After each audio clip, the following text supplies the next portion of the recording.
കണ്ടോ അച്ചായ, പാല് കുടിക്കാതെ ഈ ചെക്കൻ അമ്മിഞ്ഞയിൽ പിടിച്ച് കടിച്ചുകൊണ്ടിരിക്കുന്നത്. അവന് വേണ്ട, എന്നാൽ പിടിവിടണില്ല. കളിക്കാതെ ഒന്ന് വിടണ്ടോ ചെക്കാനി? അവൻ കളിക്കട്ടെ അന്നമ്മേ, അല്ലേലും അത് അവൻ അവകാശപ്പെട്ടതല്ലേ. ഞാൻ അറിയാതെ വന്ന ചിരി കടിച്ചമർത്തിയും കൊണ്ടത് പറയുമ്പോൾ കുഞ്ഞിപ്പല്ലിന്റെ കടി കൊണ്ട വേദനയിൽ ഈരേഴ് 14 ലോകവും കാണുകയായിരുന്നു അവൾ. ഒരു ബലപ്രയോഗത്തിലൂടെ അവന്റെ വായിലിരുന്ന അമ്മിഞ്ഞ തെല്ല് ദേഷ്യത്തോടെ വലിച്ചെടുത്ത് നൈറ്റിയുടെ ഹൂക്കിട്ട് ദേഷ്യത്തോടെ എന്റെ നേരെ നോക്കി കട്ടിലിൽ അവൾ എണീറ്റിരുന്ന സമയം കൊണ്ടവൻ കിടക്കയിൽ മുള്ളി. ആഹാ, ബെസ്റ്റ്. കണ്ടോ അച്ചായ, ഇവൻ ഇത് മനഃപൂർവ്വം എന്നെ ദ്രോഹിക്കാൻ വേണ്ടിയിട്ട് തന്നെ ചെയ്യണതാ. ഇന്നിവൻ എന്നെ ഉറക്കത്തില്ല. നേരം മണി 3 കർത്താവേ, ഇനി എത്ര നേരാന്ന് വെച്ചാ ഒന്ന് കിടന്നുറങ്ങാ.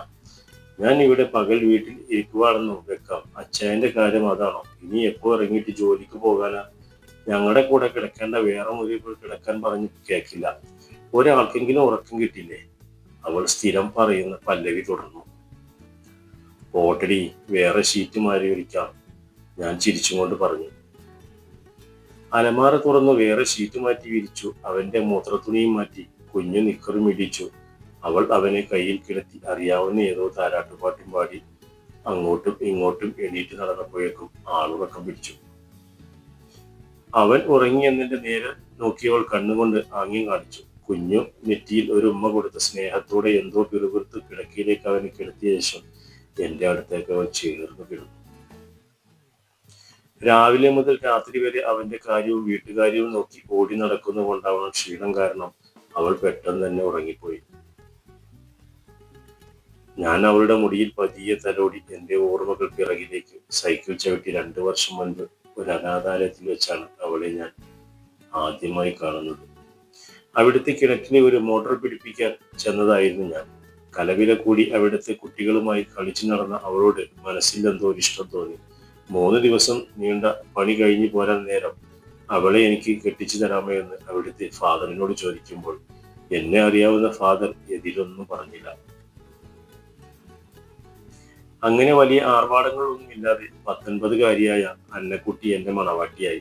ഇന്ന് വരെ എന്നോടൊരു പരാതിയും പറഞ്ഞിട്ടില്ല. ഉള്ളത് കൊണ്ട് തൃപ്തിപ്പെടുന്ന ഒരു ഭാര്യയാണല്ലോ കർത്താവ് തന്നതെന്ന് ഓർക്കുമ്പോൾ തന്നെ മനസ്സിനൊരു സുഖം തോന്നി. അങ്ങനെ ഓരോന്നോർത്ത് ആ മുഖത്തേക്ക് നോക്കി കിടന്നപ്പോഴേ ഞാൻ ഉറങ്ങിപ്പോയി. അടുക്കളയിൽ പാത്രം വീഴുന്ന ശബ്ദം കേട്ടാണ് പിന്നീട് ഞാൻ കണ്ണു തുറക്കുന്നത്. സൈഡിലേക്ക് നോക്കുമ്പോൾ അടുത്ത് തന്നെ മോൻ കിടന്നുറങ്ങുന്നുണ്ട്. അലക്ഷ്യമായി കിടന്ന പുതപ്പെടുത്തവനെ പുതപ്പിച്ച് ശേഷം ഞാൻ അടുക്കളയിലേക്ക് പോയി. ഞാൻ ചെന്ന് നോക്കുമ്പോൾ അവൾ അരി വാർക്കുകയായിരുന്നു. ആഹാ, അച്ചായൻ എണീറ്റോ? കുറച്ചുകൂടെ കിടക്കായിരുന്നില്ലേ? മണി 8 ആയത്തുള്ളൂ. ദേ അവിടെ ചായ വെച്ചിട്ടുണ്ട്, എടുത്തു കുടിച്ചോട്ടോ. ഞാൻ പിറകിലൂടെ ചെന്ന് കെട്ടിപ്പിടിച്ചവരുടെ കഴുത്തിൽ ഉമ്മ വെച്ചു.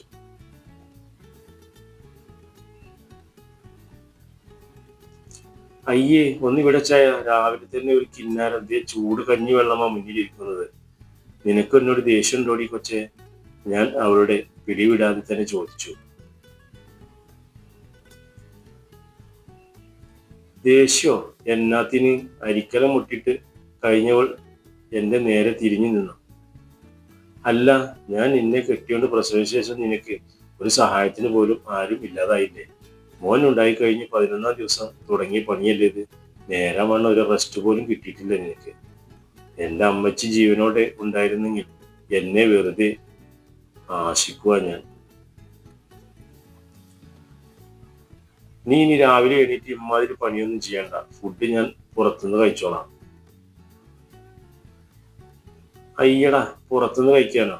അതിന് അന്നക്കുട്ടി മരിച്ചു സ്വർഗത്തിൽ പോണം. പിന്നെ അച്ചായൻ എന്നെ കെട്ടിയും കൊണ്ട് സ്വപ്നങ്ങൾ ഒന്നും ഇല്ലാണ്ടിരുന്ന എനിക്ക് ഒടയതമ്പുരാൻ ഒരു ജീവിതം തന്നു. ഇനി മേലിൽ ഇമ്മാതിരി ചങ്കിൽ കൊള്ളുന്ന വർത്താനം പറയരുത്. അച്ചായൻ മാറിക്കേ.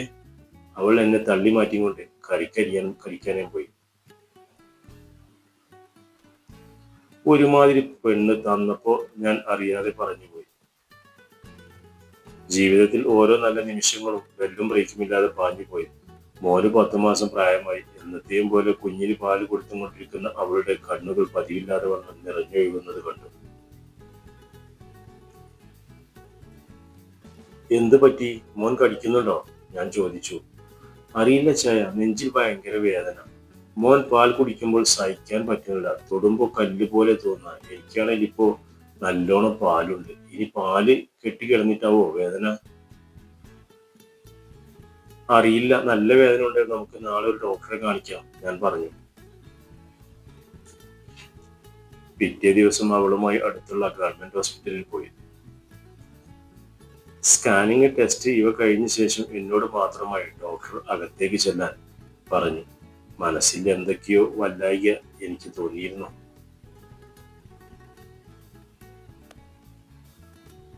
ജോണിയല്ലേ, ഇരിക്കൂ. ഡോക്ടർ റിപ്പോർട്ട് നോക്കി ഇരിക്കുകയായിരുന്നു. എന്താ ഡോക്ടർ, എന്തെങ്കിലും കുഴപ്പമുണ്ടോ? ഞാൻ വിക്കി ചോദിച്ചു. കുഴപ്പമില്ല എന്ന് ഞാൻ പറയുന്നില്ല, കുഴപ്പമുണ്ട്. എനിക്ക് പറഞ്ഞേ പറ്റൂ, ഇതെന്റെ ജോലിയാണ്. നിങ്ങളുടെ ഭാര്യയ്ക്ക് സ്തനാർബുദമാണ്. നിർഭാഗ്യവശാൽ ഇത് അവരുടെ 2 സ്ഥലങ്ങളെയും ബാധിച്ചിട്ടുണ്ട്. നോക്കൂ ജോണി, അന്നക്കുട്ടി കുഞ്ഞിന് ഫീഡ് ചെയ്യുന്നുണ്ടെങ്കിലും എത്രയും പെട്ടെന്ന് അത് നിർത്തണം. കഴിയുമെങ്കിൽ ഇന്ന് തന്നെ, കാരണം കുഞ്ഞിന് അത് ദോഷം ചെയ്യും. Don't feel very bad, you know I am a doctor. എനിക്ക് പറയാതിരിക്കാൻ വയ്യ. നിങ്ങളുടെ ഭാര്യയുടെ സ്ഥലങ്ങൾ ചിലപ്പോൾ മുറിച്ചു കളയേണ്ടി വരും. രോഗം അത്രയ്ക്ക് മൂർച്ഛിച്ചിരിക്കുന്നു. നമുക്കിതല്ലാതെ വേറെ പോംവഴിയില്ല. കർത്താവേ എന്ന് ഞാൻ വിളിച്ചുപോയി. എന്റെ ശരീരം മൊത്തം തളർന്നു പോകുന്നത് പോലെ തോന്നി എനിക്ക്. വിഷമിക്കാതിരിക്കൂ, വേറെ ഒന്നും സംഭവിച്ചില്ലല്ലോ എന്ന് കരുതൂ. നിങ്ങൾ ഭാര്യയോട് കാര്യങ്ങൾ പറഞ്ഞ് മനസ്സിലാക്കുക. അവളോട് ഇതെങ്ങനെ പറയും എന്ന് എനിക്കൊരു രൂപവും ഇല്ലായിരുന്നു. വീട്ടിലെത്തുന്നവരെ ഞാൻ അവളുടെ നേരെ നോക്കിയില്ല. ഉറങ്ങുന്ന കുഞ്ഞിനെ കൊണ്ട് കിടത്തി അവൾ എന്റെ അരികിൽ വന്നു നിന്നു. എന്താച്ചാ ഡോക്ടർ എന്താ പറഞ്ഞത്? കഴിക്കാൻ മരുന്ന് വല്ലതും തന്നോ? അത് ഞാൻ കഴിക്കണ കൊണ്ട് മോന് വല്ല കുഴപ്പവുമുണ്ടോ? പാലിന്റെ രുചി മാറിയ അവനറിയാട്ടാ. പോരാത്തതിന് നല്ല കടിയും തരും. ഈയിടെയായി കുറുമ്പ് ഇത്തിരി കൂടുതലാണ്. എനിക്കെന്നെ നിയന്ത്രിക്കാനായില്ല. കൊച്ചു കുട്ടികളെ പോലെ ഞാൻ കരഞ്ഞു. അവളെ കെട്ടിപ്പിടിച്ചു ഉള്ള സത്യങ്ങളെല്ലാം തുറന്നു പറഞ്ഞു. എന്റെ കൈക്കുള്ളിലൂടെ ഊർന്നവൾ താഴേക്കിരുന്നു. മോളെ എന്ന് വിളിച്ചു ഞാൻ അവളെ കോരിയെടുത്തു. അവളെ ആശ്വസിപ്പിക്കാൻ എനിക്ക് വാക്കുകൾ കിട്ടുന്നുണ്ടായിരുന്നില്ല. അവൾ എന്നെ കെട്ടിപ്പിടിച്ച് ഉറക്കെ കരഞ്ഞു. അത് കേട്ടും കൊണ്ട് ഞാൻ മോൻ ഞെട്ടിയുണർന്നു.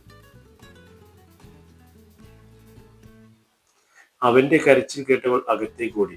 കട്ടിലിൽ കിടന്ന് കരയുന്ന കുഞ്ഞിനെ വാരിയെടുത്തവൾ മടിയിൽ വെച്ചു.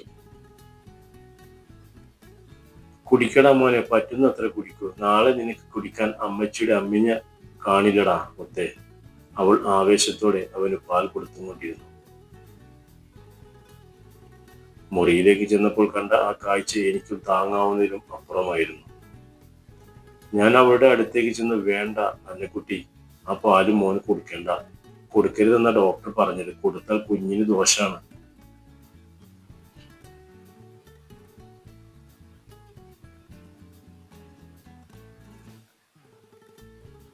ഞെട്ടി വിറച്ചവൾ കുഞ്ഞിന്റെ വായിൽ നിന്നും മുലകൾ വലിച്ചെടുത്തു.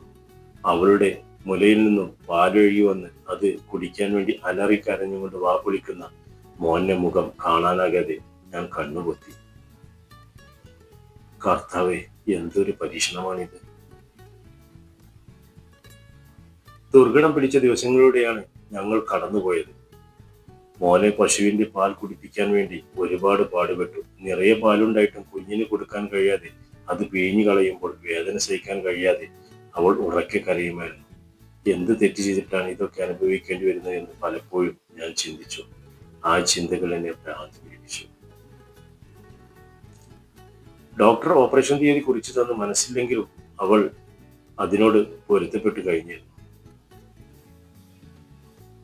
കുഞ്ഞിനെ മാറോട് ചേർത്ത് തനിച്ചു നിൽക്കുന്ന അവസ്ഥയിൽ സഹായത്തിന് പോലും ആരുമില്ലല്ലോ കർത്താവേ എന്ന് വേവലാതിപ്പെട്ടിരുന്ന എന്റെ അടുക്കിലേക്ക് ഫാദറിന്റെ നിർദ്ദേശപ്രകാരം അനാഥാലയത്തിലെ പണിക്കുന്ന മറിയച്ചെട്ടി മാലാഖയെ പോലെ അവതരിച്ചു. മോനെ, അവർ പൊന്നുപോലെ നോക്കിയിരുന്നതിനേക്ക് വലിയൊരു ആശ്വാസമായിരുന്നു. പറഞ്ഞ ദിവസം തന്നെ അവളുടെ ഓപ്പറേഷൻ കഴിഞ്ഞു. അവളുടെ ആ കിടപ്പ് കണ്ടിട്ട് ചങ്കു പിടഞ്ഞു. ഡിസ്ചാർജ് ചെയ്ത് വീട്ടിൽ വന്ന് കണ്ണാടിയിൽ നോക്കി ഏങ്ങലടിച്ചവൾ കരഞ്ഞു. കുഞ്ഞിനെ കട്ടിലിൽ കിടത്തി ഞാൻ അവളുടെ അടുത്തേക്ക് ചെന്നു. അച്ചായ എന്നുറക്കെ വിളിച്ചവൾ എന്നെ കെട്ടിപ്പിടിച്ചു. കരഞ്ഞോടി, മതിയാവുന്ന അത്രയും കരഞ്ഞു. പക്ഷെ അതിന് തീരണം. നിന്റെ മനസ്സിൽ പതിവില്ലാത്ത വിധം പല വഴിയിലൂടെയും സഞ്ചരിക്കുന്നുണ്ടെന്ന് എനിക്കറിയാം. ഒന്നോർത്ത് നോക്കിക്കേ, കുറച്ചു നാളാണെങ്കിലും നമ്മുടെ മോൻ പാല് കൊടുക്കുവാനുള്ള ഭാഗ്യം എനിക്ക് കിട്ടിയില്ല മോളെ. പിന്നെ അച്ഛൻ വേറൊരു കാര്യം കൂടി പറയട്ടെ. മുലകൾ നഷ്ടപ്പെട്ടതോടെ നിന്റെ സൗന്ദര്യം പോയി. അതുകൊണ്ട് ഇനി നിന്നോടുള്ള എന്റെ സ്നേഹം കുറഞ്ഞു പോകും. നിന്നെ ഞാൻ വെറുക്കും എന്നൊക്കെ വല്ല ദുർചിന്തയും മനസ്സിലുണ്ടേ അതങ്ങ് ഉപേക്ഷിക്കണടി മോളെ. ഒക്കെ ശരിയാണ്, നീ ചെറുപ്പമാണ്. നിനക്ക് എന്റെ ശരീരത്തിന് സുന്ദരമായ അവയവങ്ങളാണ് നഷ്ടമായത്. അന്നമ്മേ, ഞാൻ കേവലം നിന്റെ ശരീരത്തിന്റെ ഒരു ഭാഗത്തുള്ള ആ അവയവങ്ങളെയല്ല, മറിച്ച് നിന്നെയാണ് സ്നേഹിക്കുന്നത്. കർത്താവ് വേറെ ആപത്തൊന്നും വരുത്താതെ നിന്നെ എനിക്ക് മോനും തിരിച്ചു തന്നല്ലോ. അത് തന്നെ ഭാഗ്യം എന്ന് കരുതുന്നവൻ ആണ് ഞാൻ. ആ കണ്ണുകൾ തുടയ്ക്കൂ, ഇനി അത് നിറയാൻ ഞാൻ സമ്മതിക്കില്ല. അവൾ കണ്ണീർ തുടച്ചെന്റെ മുഖത്തേക്ക് നോക്കി പതിയെ ചിരിച്ചു.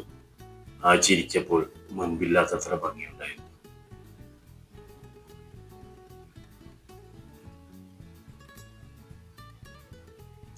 ജീവിതത്തിൽ വലിയ പ്രതിസന്ധികൾ ഉണ്ടാകുമ്പോൾ, എന്നാൽ പ്രതിസന്ധികൾ തളരാൻ വിടാതെ അനുഭവിക്കുന്നവരുടെ നേരെ നീട്ടുന്ന പ്രിയപ്പെട്ടവരുടെ കരങ്ങൾ അവർക്ക് നൽകുന്ന ജീവിക്കാനുള്ള പ്രതീക്ഷകളായിരിക്കും.